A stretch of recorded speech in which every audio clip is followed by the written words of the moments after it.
Sunday nights at 11 p.m. Eastern here on BeyondRingside.com.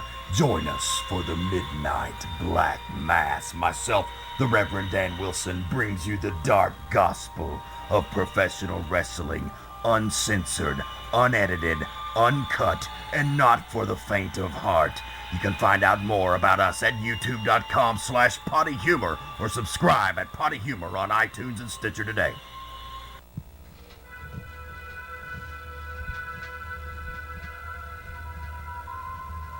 Forget all you know about podcasts. We welcome you to an experience uniquely different.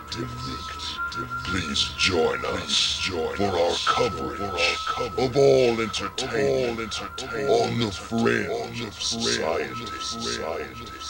The candles are lit, the lights are down low. It is now time to welcome our host as he steps up to the pulpit. The sacrifice has been prepared for the midnight black mass. Ghastly greetings, groovy ghoulies. How's it going?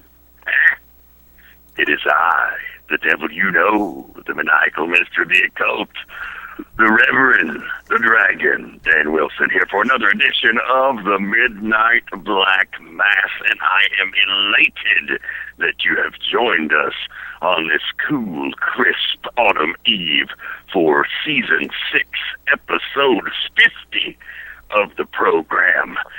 Glad to be back. Had a adventurous off weekend from professional wrestling. We're going to talk about that a little bit. We're going to continue our discussion from last week about wrestling fans and the status of the sport.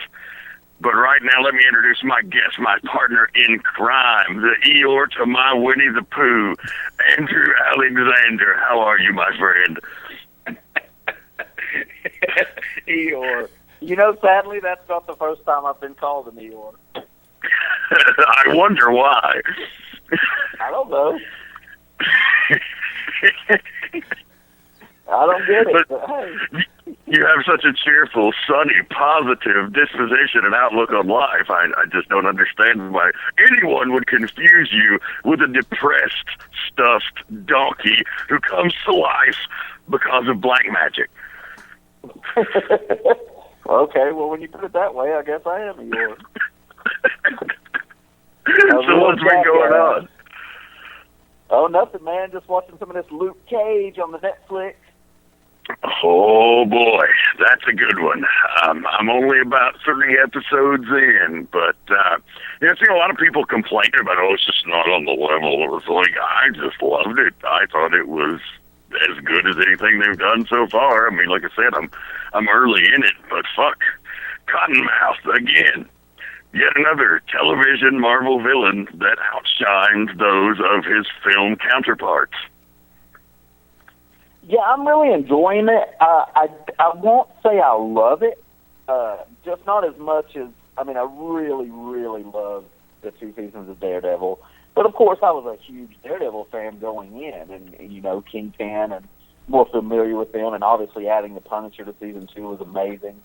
I do really enjoy it. I don't dislike it. It's just not, it's not been on the level, in my opinion, of that. But it is very good, and I have 3 episodes left. So after this, I might be able to knock out all 3 tonight, maybe not. But it's very good. I love that it is tying in well to the other Netflix shows, building up for the next season of Iron Fist, and then that big Defenders series that I've just got a feeling is going to be amazing. And you're right. There's Cottonmouth, good villain on here. A couple other good villains, actually. Misty Knight, I think, has been a great character, and Claire, the night nurse, she's got a bit of a integral part in this season later on, which really isn't a spoiler, but definitely enjoying it. Loving these Netflix series that Marvel's doing. Wish they could pump out more. But I guess if they did that, it would lose maybe a little bit of its shine. So definitely like having those around. Getting through a bit of a rough time for Marvel, where there's no movies until November, which Civil War was amazing. I've watched it 2 or 3 times since the Blu-ray was released, but long time to get to Doctor Strange, so it's helping fill that void. But other than that, all the other stories coming back recently, Gotham, and we're about to, I think this week, all the DC shows on the CW come back, so time to get back in that groove of sitting around and watching TV, and instead of just sitting around and jerking it all the time. There's a lot of talk about masturbation alternatives going on tonight. I don't know what that's about. I ask why you need an alternative, but I guess the human body is only capable of so many refractory periods. Yeah, that's definitely true, because, I mean, good Lord, a 15-year-old Andrew Alexander, whoo, man. if I could have got paid my whole life for jerking off, I would be retired by now. I would be so rich. I could buy TNA. I can tell you that much.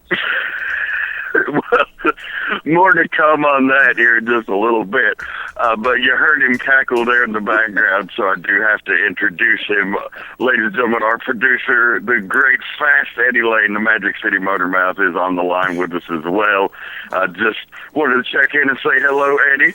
Thank you both for putting up with me. I have not really had a chance to say this on or off air, but I'm Rev Dan Andrew. I just want to say thank y'all for putting up with me during the Midnight Black Mass. I greatly appreciate it. And now that I've said that, I'm still trying to figure out why one forearm is bigger than the other. That's a good question.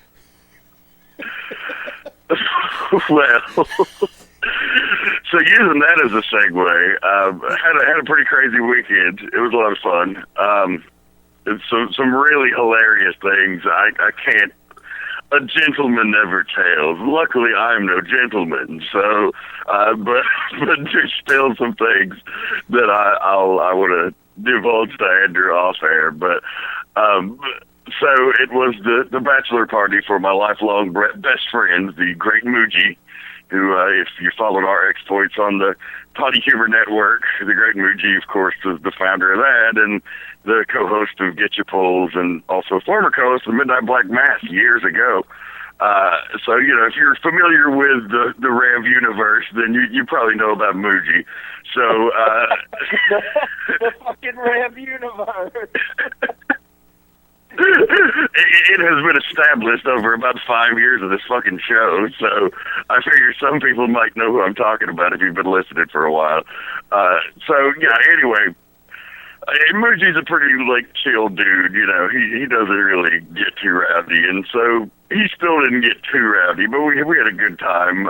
Went out and ate a Brazilian steakhouse, buffet-style lunch, and just pigged out mercilessly.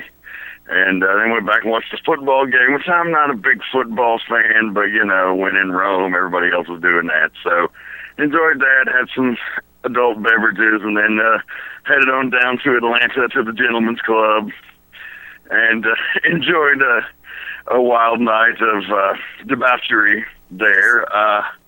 One of the guys that was with us stopped a potential gang raping because some chick in the bar got roofied, and Muji's little brother, actually, KT, being a true fucking hero, made sure that chick got home in an Uber, and did not go home with the 5 dudes who very much looked like they were the ones that roofied her, that she didn't know who they fucking were, but was totally just going with it. So, potential crisis averted, even in the midst of... Which ruined my night, by the way, but keep going. You fucking asshole. Always the heel, Andrew Alexander.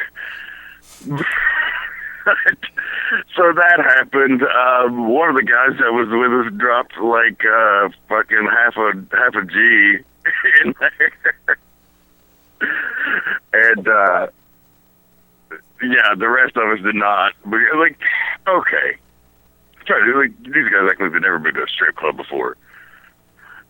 You gotta make them earn it. You can't just go out there and be throwing all your money at them. Like, I guess the whole making it rain culture has permeated that, and now, so, you know, from my etiquette, which a lot of that comes from Mr. Alexander, is you hold that dollar out there, you show them you got it, and then you don't give it to them until they do something cool. That's right. Fucking right. And then, all right, hey, you did something cool. You earned the tip. There you go. Yeah, I'm a classy dude. Just walking up there naked, like, that's not, you know, that's standard. You got to make that ass clap like hands or something. I mean, shit. Give me a show. If you go to Why We Wrestle in Cornelia, Georgia, and pay to get in, and guys just walk to the ring and then leave, that's not a performance. That's not a match. You got to get in the ring. You got to do some shit. That's a fact. And so, other great moments, including the great Muji almost getting his glasses broke by a giant ass that slapped in his face. And he was like, "Oh man, I think she almost broke my glasses."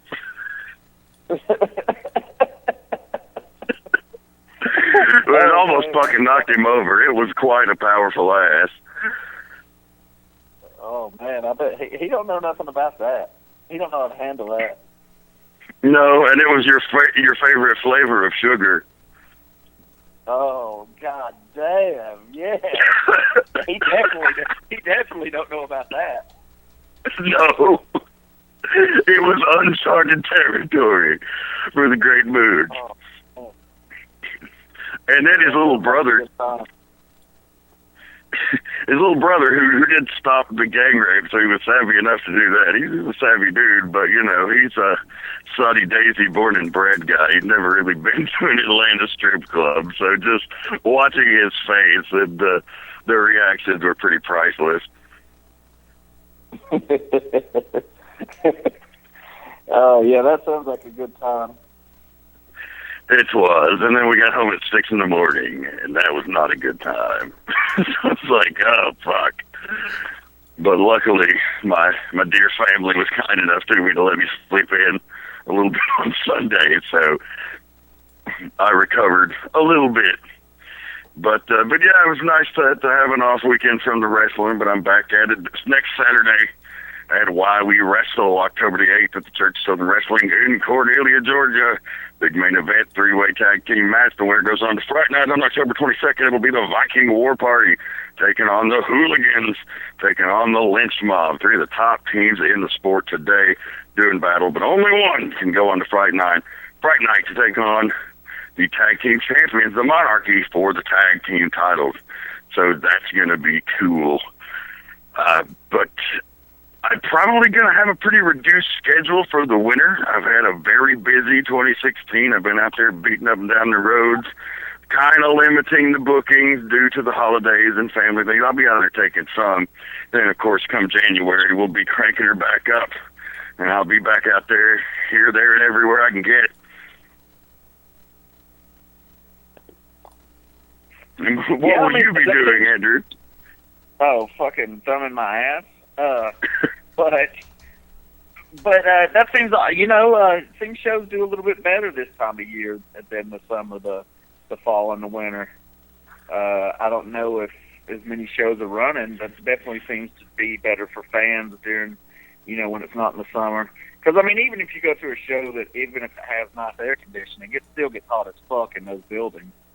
Oh, yeah. Plus, with the weather outside being pretty nice and stuff, you don't always want to jump to do something indoors like that. But, hey, I'm all for limited schedule. You should take as much time as you need. I support it. Well, I mean, it could be that the weather was bad or that there was a race in town or a festival or a football game. It's funny that you bring that up because you get so many excuses from promoters and the locals. Bill would always refer to Miss Sandy, the concession lady at Wildside. Every time we didn't draw, she'd always have a reason. Well, there's blah, blah, blah in town. And Bill said what I'll say. And, ultimately, if you're fucking hot and you're putting on a show that can't miss, then they're going to be there and they're going to brave whatever temperatures they got to brave to see it. And if you're not, well, you can come up with any fucking excuse in the world as to why you didn't draw, but it's most likely because you didn't fucking promote it right. Yeah, definitely there's things that hurt it, and it definitely gets harder. That's what she said during certain times of the year. But ultimately, I think you're right. It boils down to if you have something people want to see, they'll make it a point to get there. But it's very tough to do when you're running weekly or bi-weekly in the same location. But yeah, when it all boils down, if you have something good people want to see, they're going to come see it. Yeah, that's a fact. I mean, you can put on great wrestling, but they got to know it's there. If they don't know it's fucking there, then they're never going to see it in the first place to get hooked. So, it's somewhat of a chicken-egg scenario, but still, you promoters, you got to get out there and fucking promote. That's how you draw people. This ain't Field of Dreams. You can't build it, and they ain't going to come, okay? Yeah. Unless you're building a fucking X-rated theater with fucking penny booths, then they'll come a few times, but they won't for a professional wrestling product or any entertainment-based function. If you don't promote it, they're not going to come. Simple as that. Yep, it seems pretty basic, but it's not always the easiest thing for promoters to pull off. But, I know it's a lot of work, but it's something you got to put in. Hey, I will, I'll admit it. I've done the job by my fucking self. As a promoter, it sucks. It's the shittiest job in wrestling by a fucking stretch. By a long 50-mile stretch. It's the worst job. But if you take on that responsibility, it all falls on you. The good thing is if you're successful, that all falls on you too. But if you fail, it all falls on you. You can't blame the boys. You can't blame the race in town or the football game or the bad weather. You can only blame yourself. Well, I don't know. I don't think every promoter lives by that rule, but to each their own. Well, I'm not saying they do. I'm just saying that's the fact of the situation. Whether they see it is totally up to them. Yep. So, in the spirit of the Halloween season, as we've spoken about, let's talk about TNA wrestling, the zombie that won't die.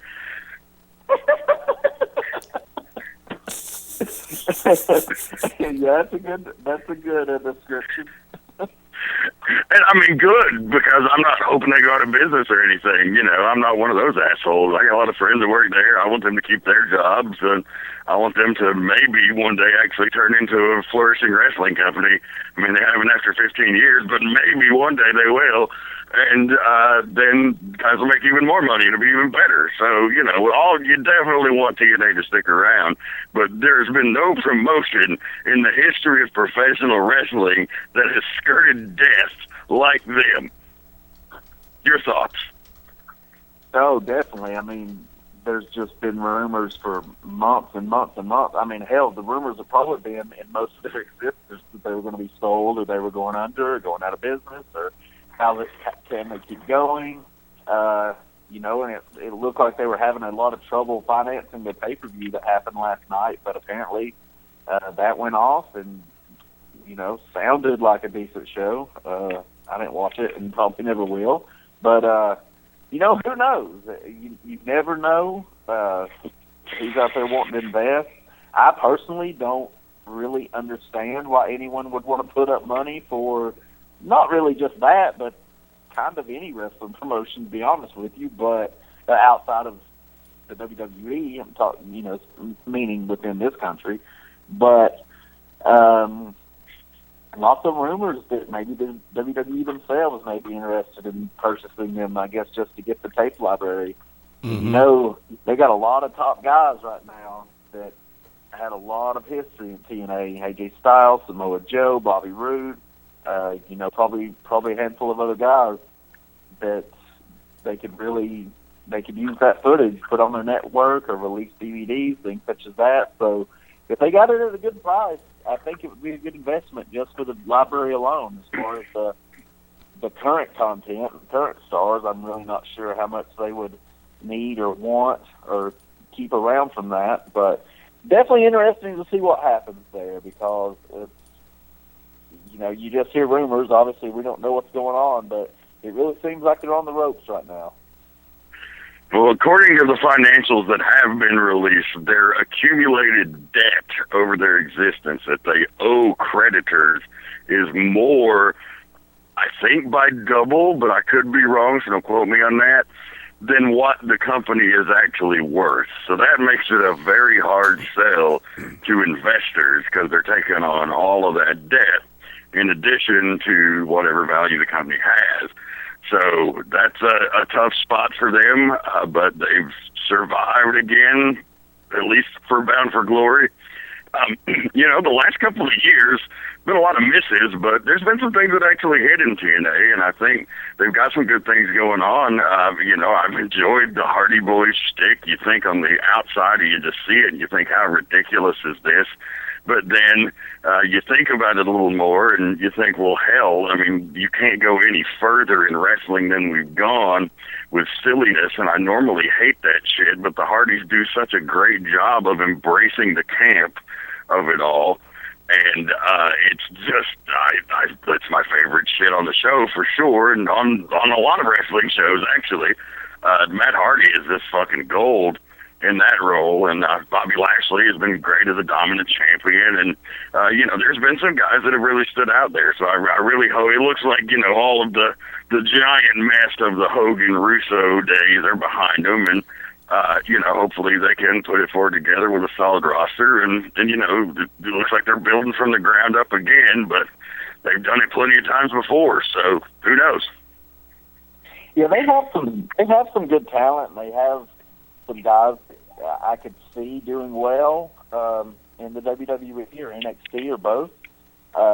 Then they have some guys that are good, but I just don't know if they would work on that next level. But there's one guy you mentioned, Bobby Lashley. There's some rumors that he might be leaving. He actually lost. Apparently he lost the TNA World Title tonight. Tonight? I guess at a taping to Eddie Edwards, which seems kind of like definitely an upset, but kind of seems out of nowhere from what I've read as the results. Because I read the results of the shows, but I haven't watched it probably a solid 2 years at least. So it definitely seems out of nowhere that they would do that, but hey, congratulations to him. So curious to see what will happen there with Lashley, because I think that's the guy that's really, the matches I did see with him, once he kind of got a main event push in TNA, he seemed to really come a long way in a short amount of time, because he definitely, he didn't have a 300 matches a year schedule going, so his improvement seemed pretty quick overall. No, and he's like a modern star. He's got like the shoot fight background. His promo's not great, but it's totally fine for what he does. He kind of just reminds me of like your prototypical like NFL athlete, NBA athlete. He dresses nice. He comes out and is just, it's all about the spot and the belt, and just like treated it very seriously. And yeah, I appreciated that. I actually enjoyed seeing what I saw of him as champ. Yeah, I really didn't see a lot, like I said, in a long time. But I remember watching a match he had with Jeff Hardy. It's been a while, but in recent memory, he had that match, and I watched it and I was like, wow. And obviously, Jeff Hardy is a I think he's probably still the biggest star they've got, and somebody that could show up on, a Raw next Monday and be the most over guy in the company.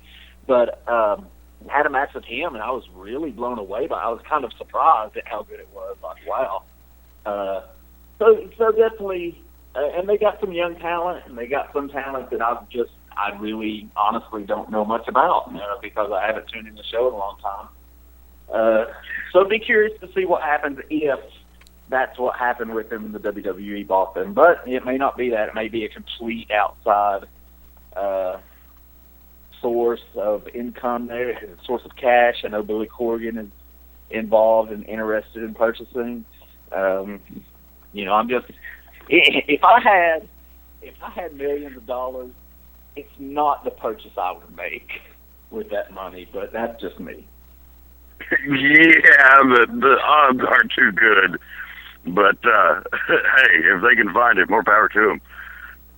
So, keeping it in the wrestling wheelhouse of topics, I'll segue over to the guy that we lost today, who was, most of you probably won't know who I'm talking about out there in wrestling radio land, but people up here in the Chattanooga and North Georgia area definitely will.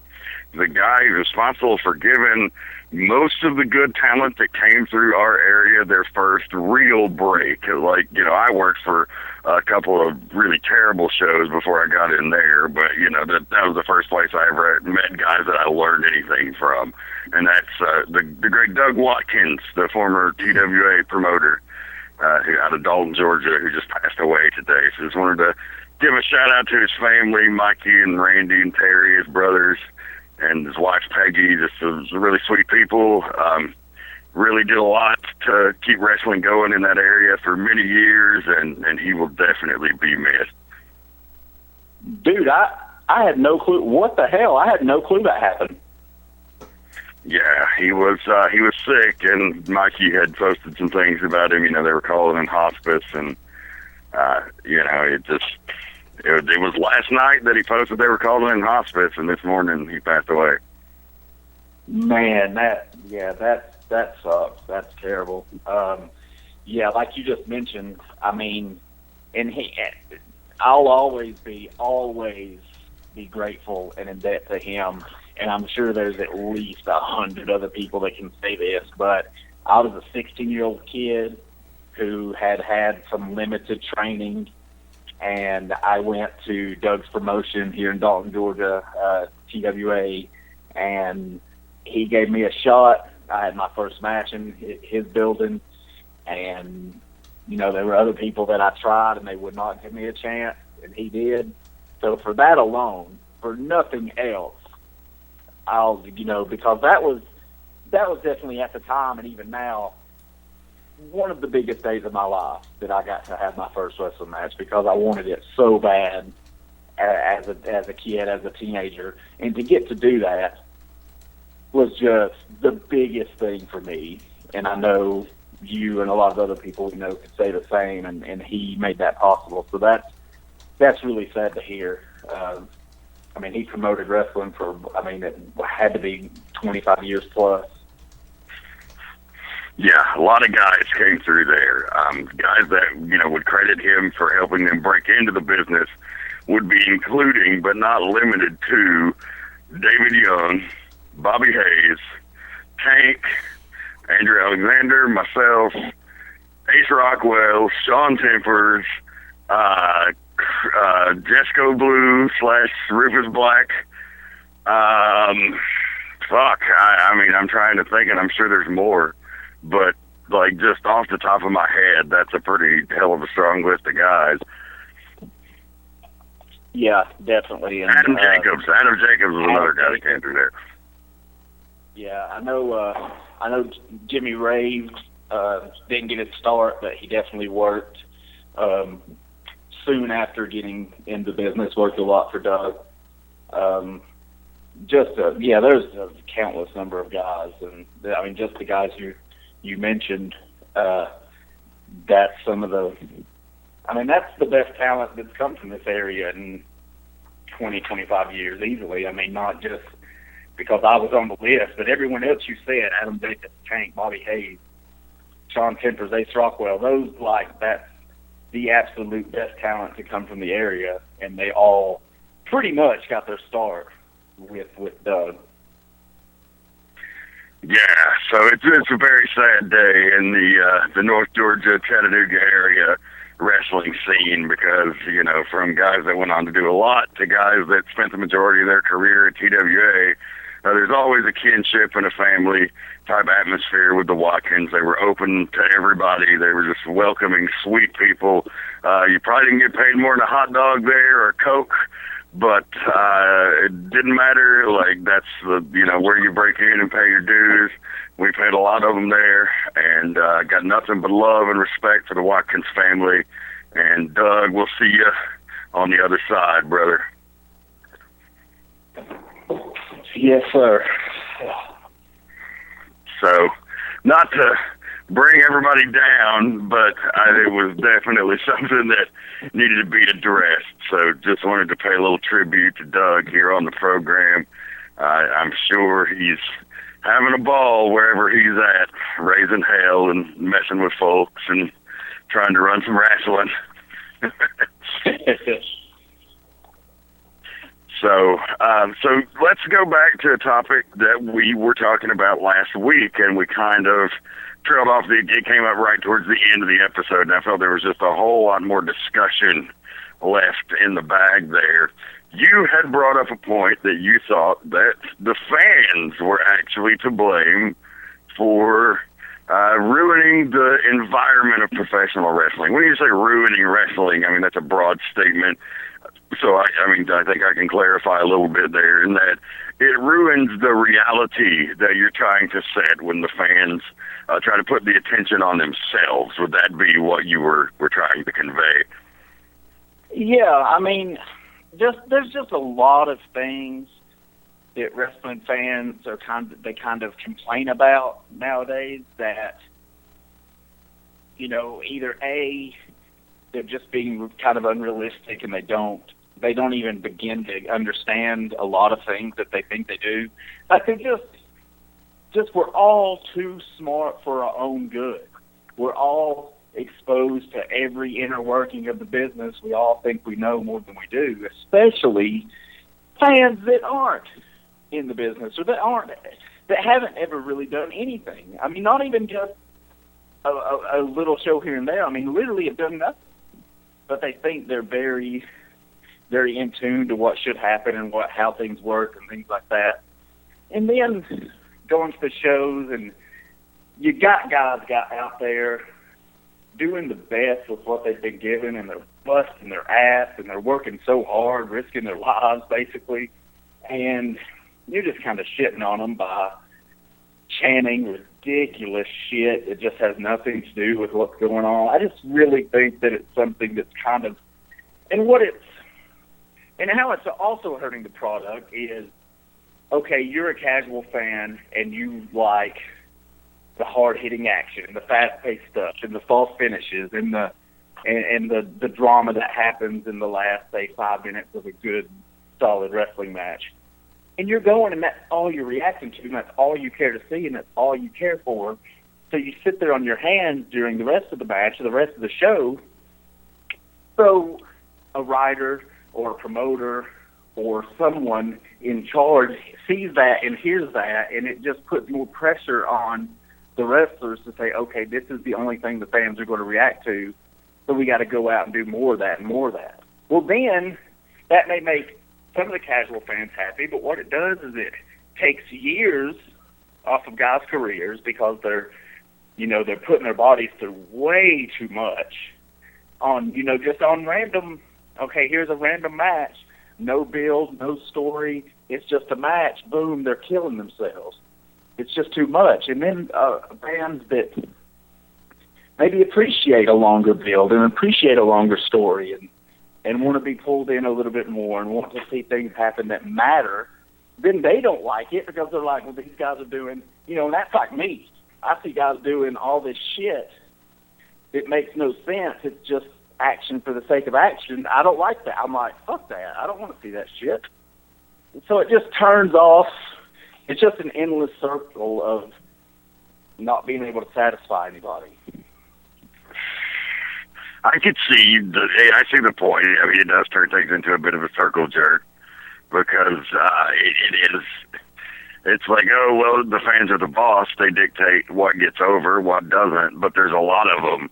And so are the loudest ones hijacking their portion of the fandom and disrespecting the other fans as a result? Maybe. It's hard to put the blame on the paying customers because they do keep the product alive. And, you are ultimately responsible for satisfying, but I definitely understand what you're talking about because of the age of social media and instant gratification. Fans think that can apply in wrestling as well, and so it kind of fucks the long-term story and the long-term payoff when they're wanting the payoff instantly every single time. And it takes the meaning out of the long-term payoff as well.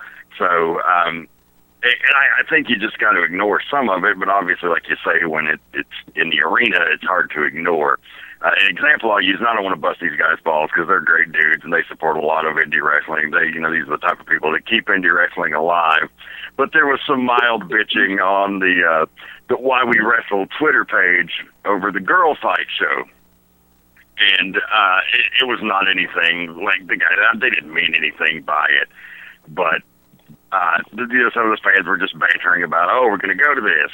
And, one guy was like, well, the Florida card's way better. And his other buddy was like, well, come on, you get this and this and this and this. Like, why not? It's like right here where we live. He's like, yeah, but, I think we got screwed on the lineup. Okay, well, the Florida lineup is probably better because they have a lot of great talent that lives down there.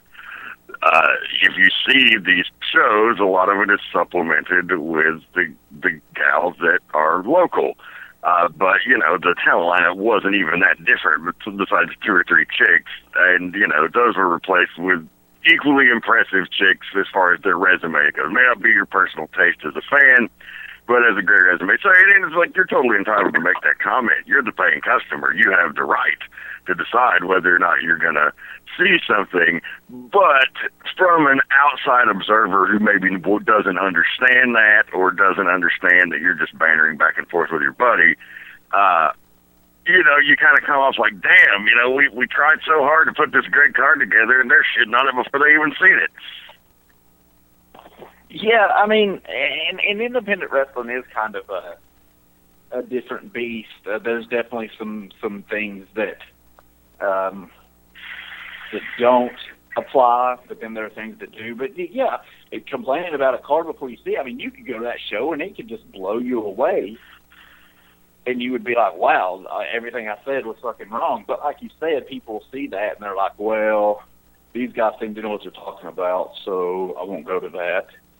That doesn't help anybody. I mean, the fans do have every right to voice opinions and concerns, and they don't have to like everything on the show and things. But we're at a point where people want to bitch. Like, no one wants to praise anything. They just want to bitch about everything. And it's just, I think it's up to the WWE. I think it's up to their writers and their wrestlers and Vince McMahon to kind of, I think sometimes you got to remember that you're booking the show, you're telling the fans, you're giving the fans the show to see. They're not booking the show. I think sometimes maybe, and I get there's a lot of pressure. Like, I think guys kind of know that, like, okay, we got to go out there and kill ourselves to get this crowd going, or maybe a crowd's dead, and they're like, okay, let's pick it up to try to get them into it. And sometimes I say, fuck that. I say, no, man, if they're just going to sit on their hands, if they didn't come here to have a good time and you're killing yourself, it's just not worth it. And I know maybe we're at to a point where they're not calling it up in the ring anyways, and everything's memorized before they go out there, so you really can't make any alterations if a crowd's into something or not into something or biting on certain things. But I just don't know. I think guys are working way too hard. And you may be listening thinking, okay, how can guys work too hard? I mean, when you see guys doing shit on a Monday Night Raw in a match that doesn't even make the Hulu edited cut the next day, and they're bumping on the floor every week. It's like, that's supposed to matter. That's supposed to be a big deal. When Ricky Steamboat DDT Jake Roberts on the floor, it was a huge, huge fucking deal. Now there's bumps on the floor literally every show, every week. There's like, oh, he just gave his finish to this guy on the floor. They don't even have any heat. Like, that just happened. It's just guys are killing themselves. They're working so hard, and they're working so hard that on a night or an occasion where they're not going to have that specific type of match where they are killing themselves, people shit on it. They're like, well, the last time they worked, they did all this, and it was 5 stars, and then tonight they just phoned it in. Maybe they didn't phone it in. Maybe that's the story that needs to be told, and they wanted to protect their bodies or save something for the pay-per-view or save something for the big blow-off and not bust their whole load for you on this random-ass match that is the middle of the story. But then everybody shits on it. Nobody wants to wait to see what the end result is. Yeah, it's a delicate balancing act in many ways, because you do have to give the fans what they want. I mean, you see the Roman Reigns situation where it's just like, it's been a stubbornness of like, no, this is the guy we're pushing, and you're going to fucking like it. Whether or not you fucking like it, you're going to fucking get with it. And they're just not getting with it. So, at some point you can't force something that's not going to happen. But in the same respect, it's like, it's a delicate balancing act of giving them what they want, but giving it to them when you are ready to give it to them, when it needs to happen, not necessarily when they want it to happen. And so with the louder vocal fan, you want to take some of that feedback under consideration, especially from the more intelligent ones, but you also, like, they don't know where you're going. So you've got to trust your own instincts as well. And that is the balancing act. You mentioned some interesting things in that discussion just a moment ago about moves, bumps on the floor, and like just those important moments meaning less. And that is one disadvantage of the modern style being so fast-paced. I'm not an opponent of it. I enjoy it when it's done well. I've certainly come around in the last few years to accepting it is what it is. I'm not going to change it, so I might as well get on board with it and try to appreciate it. And those guys do some amazing stuff and have some really exciting matches, but I still feel like they could get more out of some of the things they're doing. Like, how many topes do you see on a card nowadays? Like, that's a death-defying move. I mean, there was a guy in Mexico that got killed doing a tope, and a few years ago, it was a horrifying incident. Like, his dad was the referee, and he was wrestling his brother, and he went out to do a tope, and his bottom feet got hooked in the middle rope. He went splat head first, dead on arrival. So that's a death-defying, dangerous move, and you're out there doing it to crickets. A tope used to get the biggest pop on the show in the mid-2000s. Now it's like, oh, there's a fucking tope, cool. So, just try to pick your spots. And to the fans, again, you have your right. You pay your money. You can say whatever you want. I would just implore you to use that power for good and not necessarily for instant gratification all the time. Try to see the big picture. There's cases where it's not happening, like I mentioned earlier, but, overall, there's usually a greater story at play than the one that's right in front of you. Yeah, I mean, something I compared it to, I would always think this, when I didn't get to watch the last season of The Walking Dead as it happened. I watched it when it was done, but usually all the other seasons I've watched as they happen. And I always find it funny when you would hear people talking about, well, last night's episode sucked. And I think, well, why did it suck? Oh, it sucked because a major character wasn't killed and you weren't surprised out of nowhere, and like no one killed each other and no one died and no one came really, really close to dying. It was just part of the story to get to the next chapter. And that happens every time. Every time there's an episode like that of The Walking Dead, people say, that episode sucked. It didn't suck. It just wasn't the season finale and fucking everyone didn't die and everyone didn't almost die and everyone didn't start fucking and all that shit that they do on the big episodes, and people are like, that's the best episode ever. It's all part of the story. It's all part of the end result. You got to look at it as the whole season. And that's how wrestling is. Like, sometimes there's matches that you see a match, you're like, oh, this match is going to be so good. And then, boom, it ends 3 minutes after it starts, and then disqualification. You get to the next week. So you're like, well, that fucking sucked. Well, maybe you should wait to the end result. Wait till the storyline's over, and then say, okay, that angle, start to finish, fucking sucked. Or that angle, start to finish, was pretty good. I like the story they told. And people nowadays, people just don't do that. The casual fan just doesn't look at it that way. No, and it's a greater culture of like what has become so popular now. It just baffles me because it is permeated by the fans who are the smartest. And like I said, I'm not trying to insult these guys. I'm friends with a lot of these guys. I know them. They're good people and they love wrestling and they support it, but they're very vocal. But it's also like, okay, the current culture is that of, we know what's going on with wrestling. We're in on the joke. We're in on the rib. We know it's a work. So we appreciate it for what it is, except for sometimes you don't. Because it seems like now the culture is like, if it's not a 5-star match, then it's not even worth watching or talking about. And if a card is nothing but 5-star matches, then what fucking stands out? And they shit on any sort of angle or any semblance of wrestling hokum, that has been such a part of our business for so many years. And that's the part of it I don't like, because there's a place for all of it. There's a place for that great, like, let's have nothing but quality matches. There's a lot of promotions that build a niche around that, and that's fine. But there's also a place for the Tennessee bullshit. And you can't, like one thing that kills me is, like, Memphis is like a really popular buzzword right now amongst the indies. Like, oh, I want to be like Memphis. I want to do like Memphis.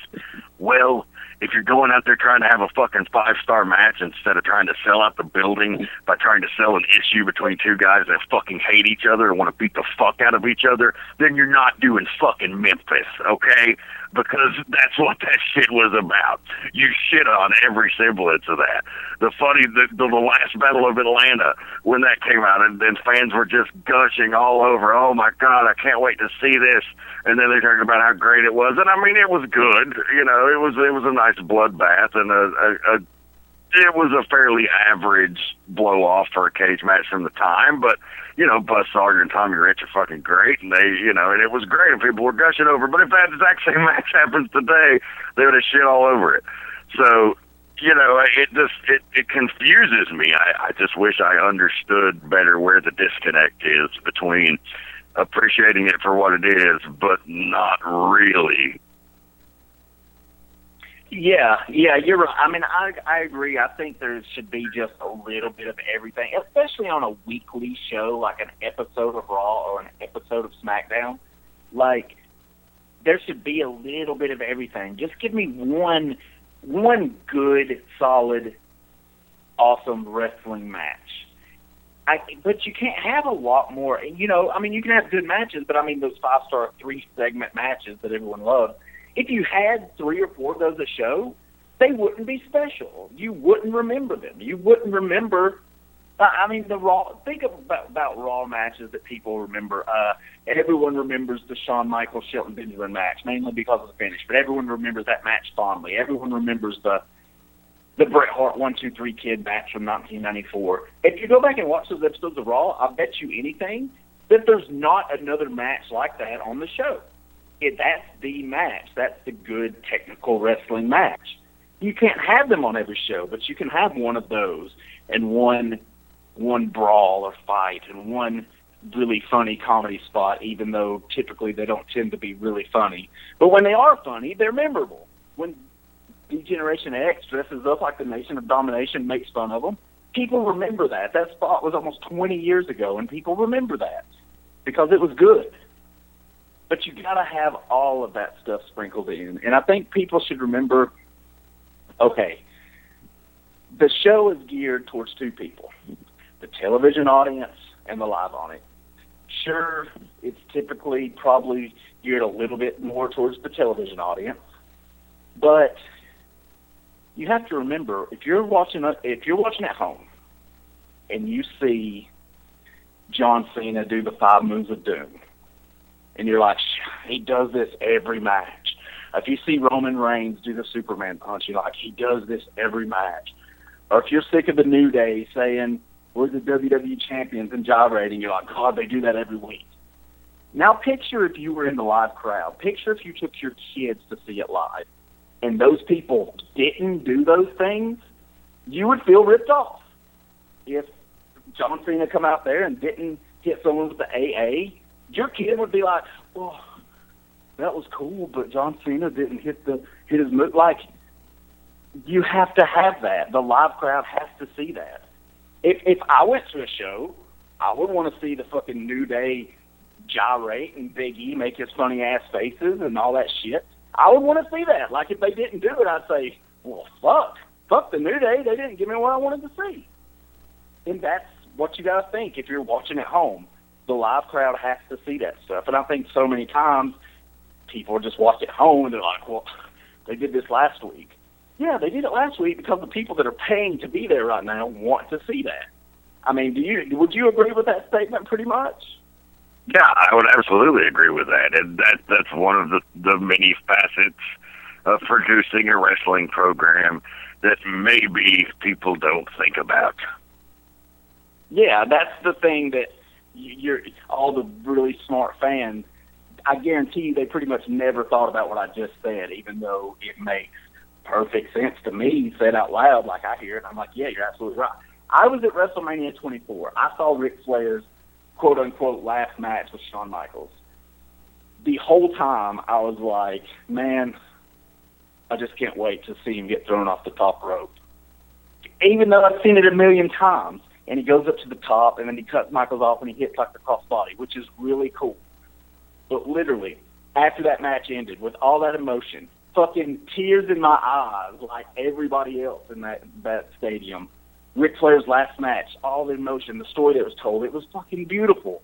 But I left there saying, shit, man, Ric Flair didn't even get billed off the top rope. Like, I literally thought that because it didn't happen. And through all of that, I still was like, oh, shit. And then I was also like, man, it'd been nice to see a little color. But I knew that wasn't going to happen. And it probably wasn't the right place for it anyway. But it'd been nice to see Onach one last time get that crimson mask. So, I mean, that's just something that's just another thing that I think people don't think about when they're complaining about either the television show or when they're like, oh, I've seen this. Well, yeah. And Hogan posed after every match because if he didn't, the little kids in the crowd would have fucking cried. Yeah, very hard to please all of your masters when they are comprised of the entire population who have different likes and dislikes and tastes and favorites and things that they hate. And you have an audience of thousands of those that you're all trying to placate. So try to keep that in mind. So I think that was a great discussion on the subject matter here. We're running out of time, so we're going to start wrapping things up. Going to get a few plugs in. You can follow me on Twitter at Dragons Rejects. I'm also on Instagram at Dragons Rejects and now on Snapchat at Dragons Rejects. So follow me, like me, do all that good stuff. Also on the Facebook, Rev Dan the Dragon Wilson. Upcoming appearances again while we wrestle October 8th in Cornelia, Georgia. Fright Night, Blast House on the left, October 22nd. And it's very likely I will be appearing as well at the Girl Fight Show on October 20th in the Church of Southern Wrestling in Cornelia. Got some dates and things to announce for the first of the year. We're going to say we'll be taking a bit of a lighter schedule through the holidays to spend time with the family and enjoy all of the various festivities that I like to go balls deep in around the holidays. I'm a big mark for Halloween and Christmas and all of that stuff, so I plan a lot of activities So I'll be out there, but a little bit reduced schedule. One place you might see me is at your wedding, because I am an officially licensed minister. Once again, through the Universal Life Church, I can perform wedding ceremonies in all but 3 U.S. states, and you definitely want to, or actually I can perform the ceremonies in any state, but if I perform your ceremony in a state that doesn't recognize it, you have to get licensed in an adjacent state. So, but I will do it as the Rev in full gimmick. If you want a black wedding, we'll sacrifice a goat. We'll have a little blood orgy. We'll play some black metal. It'll be a good time. You can email me at dragonsrejects@gmail.com to book me. And hell, if you're a Wild Side fan and want to have Dan the Dragon Wilson announce your wedding, I will do it. And I'll ask everybody in attendance how the hell they are. Yeah. Man, if you get one booking to marry someone, I want to go. I want to be invited to the wedding. I mean, You'll be there, and my first one will be this Friday. Other than that one, I understand that one. But any other one I want to see firsthand. That's right. I'm booked this Friday night at the wedding of the century, the Great Moogie. It's going to be a nice day for a Mooj wedding. I'm booked. I got my overpriced tuxedo ready to roll, son. So, before I forget, also check out the Why We Wrestle social media at Why Do You Wrestle on Twitter, Facebook.com/This Is Why We Wrestle, to find out more about the stuff going on there. Fast Eddie Lane, any final comments before we wrap this one up? Oh, you gave me some beautiful notes that I'm going to start tackling tomorrow night during Back to Basics, the Tuesday conversation, and I want to thank you for that. Folks, if you really paid attention to the things that were said tonight, you not only have words to think on, but you have words that will make you want to think more. Plain and simple.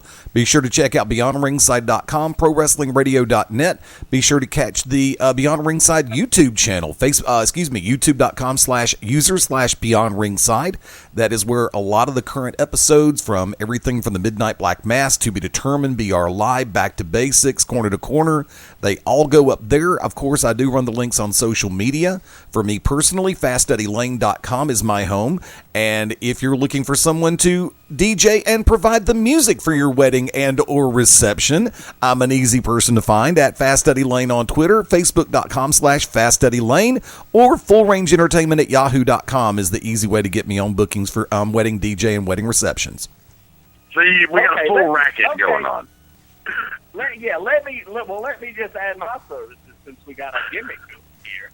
If you happen to be a guy that don't have a lot of good friends, like maybe like the plot from the movie I Love You, Man, because this shit is possible. I totally get it. Like, if you're out there and your woman wants to get 6 or 7 bitches lined up in a row and you only know 3 guys, if you need someone to step in, if you need a best man, or if you need a groomsman, Andrew Alexander's your guy. I look fucking good in a tux. I clean up nice. And I've been in no less than, coming this Friday, I've been in no less than 6, maybe 7 weddings myself. Always a bridesmaid, never a bride. I got your back. I can do funny stuff. I can give wedding toasts, speeches. I do it all. Midnight Black Mass weddings. Fast Eddie, the Rev, and Andrew Alexander. All your wedding needs. Listen to that. We got a whole racket going on here. And Andrew, of course, also, in addition to his guest groomsman services, will provide amateur boudoir photography, as well as rent his services out as a male stripper for bachelorette parties. That's fucking right.